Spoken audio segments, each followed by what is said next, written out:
রাধে রাধে বন্ধুরা, কেমন আছো? আজকে পাপমোচন একাদশী। তো আমি গোপালকে কীভাবে শৃঙ্গার করলাম তোমরা সেটা দর্শন করো।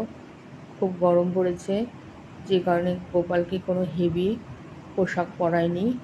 আর দুপুরে লাঞ্চে ছিল সাবু, কিছু ফ্রুটস, এই দিয়ে ভগবানকে ভোগ দেওয়া হয়েছে। এবার রাত্রে এটা হচ্ছে পানি ফলের আটা, এর মধ্যে সামান্য সন্দক লবণ, ব্রাউন সুগার, এটা দিয়ে প্লেন জল দিয়ে আমি মেখে নিয়েছি। এবার এগুলোকে এক একটা করে আমি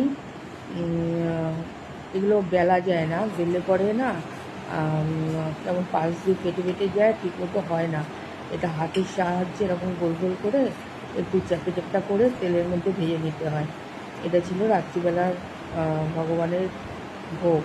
আর ছিল তোমাদের করেছিলাম আলু সেদ্ধ করে, তার মধ্যে শসা, আর হচ্ছে একটু শসা, শাকালু, বাদাম, এগুলো দিয়ে একটু বিট লবণ, এগুলো দিয়ে একটা সবজি মতো করে এগুলো ভগবানকে ভোগ দিলাম।